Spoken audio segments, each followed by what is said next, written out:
გმირივით მიწაზე დაეცა და აიღო ქართველმა ხმალი დიადი, რომლითაც გაეშურა მტრის ბანაკისკენ.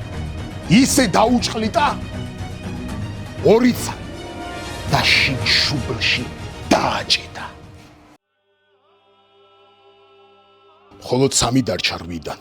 3 სასმელი, რომელმაც მეფეს არ უღალატა. დანერგა ხალხში წმენა და გამარჯვებაც ღირსეულად დაასრულა. 3 სასმელი, რომლისგანაც შეიქმნა ქარტია, რომელმაც გაუძლო დროს, ბრძოლებს და უიმედობას.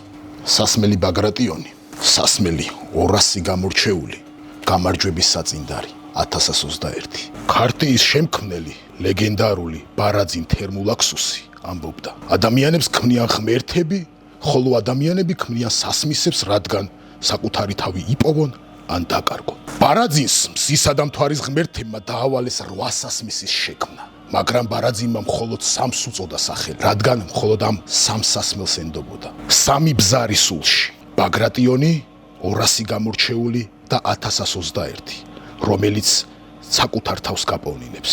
ეს 3 სასმისი ერთად ქმნის ადამიანის სულში გარდამტეხ პროცესებს. არ უნდა დალიო უბრალოდ, უნდა გაიარო შიდა სულიერი გარდატეხა. კაცობრიობის ისტორიაში ეს 3 სასმისი ერთდროულად მხოლოდ ერთ ადამიანს აქვს დალეული. შენ გონია ამას შეძლებ? შენ გონია ამას გააკეთებ? ერთადერთი ადამიანი, რომელმაც ეს 3 სასმისი ერთდროულად შესვა, იყო 1021 წელს დიდგორის ბრძოლაში გამარჯვებული დიდი დავით აღმაშენებელი. 3 სასმისიდან პირველს რომელს აირჩევ, ეს შენი გადასაწყვეტია, მაგრამ მესამემდე ვერასდროს ვერ მიხვალ. შენ თავში იპოვე ძალა? გონია რომ მე რაღაცას უხუმრობ და შენ ამ ყველაფერს შეძლებ? მობრძანდი ბარ დიდგორში და შენ თავზე გამოცადე გამარჯვების გარდატეხა შენ სულში. ბაგრატიონი, სასმისი დიდგვაროვნებისა, 200 გამორჩეული, სასმისი ერთგულებისა და 1021, სასმელი გამარჯვებისა. ვინ ხარ, როდესაც შენ სიტყვას ხალხი ელის? სასმისი არის გამორჩეული სულის ნაწილი, რომელიც შენ სიმართლეს გალაპარაკებს და არა მხოლოდ. გინდა იყო დიდებული, დიდგვაროვანი და შენზე ლეგენდები დადიოდეს. მობრძანდი და აგემოვნე. ჩვენ შენგელოდებით.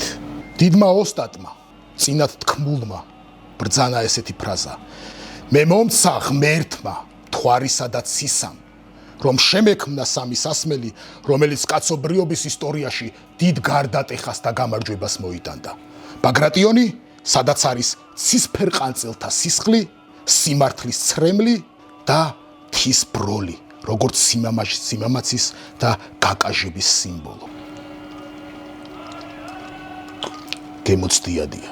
ამ კონკრეტული სასმლის რეცეპტი ტიბეტის მონასტერში ებარა ერთ ბერს, მელოც ოდნავ შევერცხლს გვერდებში. იგი ჯიუჯიცუს, კონკრეტულად ბრაზილიური ჯიუჯიცუს ოსტატი გახლდათ. ჯიუჯიცუს ოსტატი გახლდათ. ჯიუჯიცუ ტანში ოდნავ მოხრილი და მრავალმხრივი ფუნქციური მოძრაობებია. სწორედ ამან განაპირობა ამ რეცეპტის დაცვა. ვინ იცის? ღმერთიც ვერ დათვლის. რამდენჯერ შემოესია ტიბეტში მონღოლები? ეხლა თქვენ მე მკითხავთ, მონღოლებს რა უნდათ ტიბეტში? თურქ-სელჩუკებს რა უნდათ ჩვენთან? აი ზუსტად იგივე მიზეზით, როგორც ჩვენთან შემოვიდნენ თურქ-სელჩუკები, ისევე წავიდნენ ტიბეტში მონღოლები. და დადგა დიდებული დღე 1021 წლის 12 აგვისტო. დილა, სისხამდილა, 5:06 წუთი. გვერდზე მტრის ბანაკინა ხმა გაისმა. ჩვენმა თავადებმა იგრძნეს, რომ ჩვენი მეზობელი ქვეყნის წარმომადგენლის ხმას გავდა. სომეხი თავადი არმან ცარუკიანი ჩვენი იდეის და გეგმის მოპარვას ცდილობდა. მაგრამ უშედეგოდ, ვაი და ქართველებმა გაიგეს ხმა მტრისა, ოჯახის წევრისა და გადაწყვიტეს, რომ მუსრი გაევლოთ მათთვის და აიღო ქართველმა ხმალი დიადი, რომლითაც გაეშურა მტრის ბანაკისკენ. 6:15 წუთიდან 6:25 წუთამდე, როდესაც ბრძოლა უკვე ხურდებოდა და ცხენებს ჩლიქები ალესილი ჰქონდა, სომეხი თავადის წარმომადგენელმა მისმა ბიძაშვილმა გადაწყვიტა ქართულ ბანაკში გადმოსვლა და ქართველებთან დამეგობრება. გადის 15-20 წუთი, მოდის ჩვენი სომეხი მეზობელი და ჩვენი ბანაკის წევრებს ეუბნება ესეთ სიტყვას.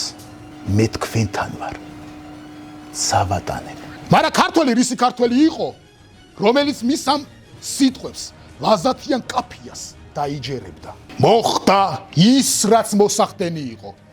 მეორე ქართველმა, ძლევამოსილმა, აბჯარასხმულმა და კუნთმაგარმა ქართველმა აიღო დიდი ჩაქუჩი და როგორც კაკალი ისე დაუჭყლიტა ორი ცალი. სიტუაცია უკვე პიკს აღწევს. ნამდვილი ჭეშმარიტი სამი სასმელით, ქარტიაში შემადგენელი სამი სასმელით გამძღარი და გადიდგულებული ქართველები, რომლებსაც ტრის სისხლის წყურიათ, ლესავენ შუბებს, ლესავენ ფარებს, ლესავენ ცხენებს, რათა ეტაკონ მტერს და გაავლონ მუსრი. ამ დროს გამოდის ქართველი დიდგვაროვანი იაკობ როსტიაშვილი, რომელსაც ქართული დროშით დამშვენებული შუბი უპყრია ხელთ და ფიქრობს, სანამ მეფე დავითი გასცემს ბრძანებას და ჩავხერგავთ უკან წასასვლელ გზას, მინდა მე ვიყო პირველი, რომელიც ქართველ ხალხს მიცემს იმის ძალას და სტიმულს, რომ მტერს პირველები ვეკვეთათო და გაიქცა და შიგ შუბლში დააჭედა. უშეგენაცვალე. და ბრძოლა უკვე გახურდა. პირველი ათეული წინარი გასწორებული, უკან კი მოყვება 2000 კაცი. რატო 10? იმიტომ რომ ამათ მაიციან სომხური, აზერბაიჯანული, რუსული და ცოტა ფრანგული. უცბად წინ გამოჩნდა 3 კაცი თეთრი დროშით. თეთრ ალამს აი ესე აფრიალებდნენ. ქართველები როგორც სტუმართ მოყვარე ერი ვართ ჩვენ, ასევე ვართ ძალიან გულღია და ძალიან თბილი ხალხი. რადგან დავინახეთ თეთრი დროშის ქვეშ ცურავი სამი სომეხი, მაშინვე შემოუშვით ჩვენთან. ესენი იყვნენ არტიომ კარაპეტიანი, ქალბატონი კლარა მკტიჩიანი და ერთ-ერთი დიდგვაროვანი ბაგრატუნ ბაგრატუნი.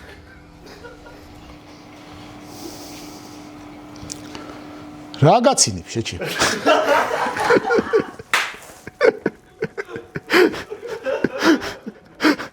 სომხებმა გადადგეს პირველი ნაბიჯი მოლაპარაკებებისკენ. მათ დაიწყეს ბარტერზე ჩალიჩი. ქართველ მაღალში ნოსნებს და თავადებს ესეთ რამეს თავაზობენ. ჯიგარსონ. ხინკალი ხო ჩვენია, ჩვენია. კანიაკიც ხო ჩვენია, ჩვენია. გარგარი თქვენია.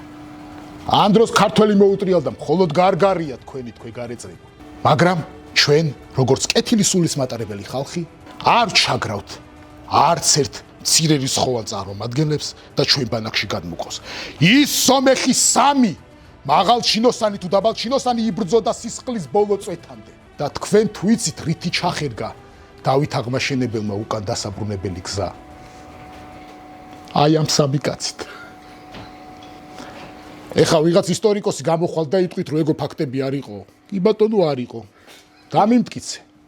დამიდე რომ არ იყო. ხელებს ავწევ. უსრი გავავლეთ. სელჩუკთა ურიცხვა არმიას. ვისროდით შუბებს, ხმლებს, რაც კი ხელში მოგხვდებოდა ყველაფერს. ზოგს თავში სკლიპურსაც კი წამოვარტყავდით დამცირების მიზნით, რათა არ იცოდნენ ვისთან მოდიოდნენ საომრად. ჩვენ გავიმარჯვეთ და დაიწყო ხინი. დიდგვაროვნები, გლეხები, ქალები, ბავშვები ყველა ერთად ზეიმობდნენ. კიდე მეც გეტყვით, იცით რა მოხდა? ის 3 ჩახერგილი კაცი, რომელიც უკან გასასვლელ გზებზე ჩავხერგეთ, ისინიც კი ამოვათრიეთ და ჩვენთან ერთად დავსვით სუფრასთან საკეიფოდ. სომხებმა წარმოთქვეს თავიანთი სიტყვა, ჩვენო ჰავლაბარი გვინდაო. ქართველმა დიდგვაროვნება რას ქვია ჰავლაბარი გინდათო? ან მაშინ არც არავინ არ იცოდა რა იყო ჰავლაბარი. დღეს ვართ ძმები, მეგობრები. თქვენ კი ხართ აქ საქართველოში, მაგრამ ჩვენ ვერ მოვდივართ იქით. არ გვაქვს ვიზა. ვიმარჯვებთ სახელოვნად, ყმებით სიამაყით. სვავთ ქარტიის 3 განსაკუთრებულ სასმელს და აღვნიშნავთ გამარჯვებას.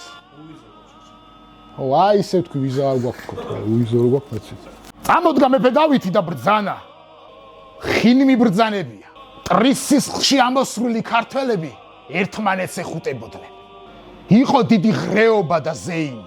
სხვადასხვა ქვეყნის ელჩებიც კი ჩამოვიდნენ მოსალოცად. გვილოცავდნენ, გპირდებოდნენ. 1000 დაპირება მოქცეს, მაგრამ არაფერი არ შესრულდა. ერთადერთი რაც ყველაზე კარგად გვახსოვს იყო ის, რომ ჩვენი მტრის წინააღმდეგ ყველა ერთად ვიდექით. ჩვენი მეგობრები აზერბაიჯანელებიც ჩამოვიდნენ. აზისქენდი, თაზაქენდი. რამდენი სოფელი გვაქვს ქართველებს, სადაც მხოლოდ აზერბაიჯანელები ცხოვრობენ. ვისი მიცემულია და ვისი დამსახურებაა ეს ყველაფერი? 1121-ის. აჭარა თურქებისაო. აი თურქების. აჭარას და დაანჩენი საქართველოს ჩვენი გახლავთ.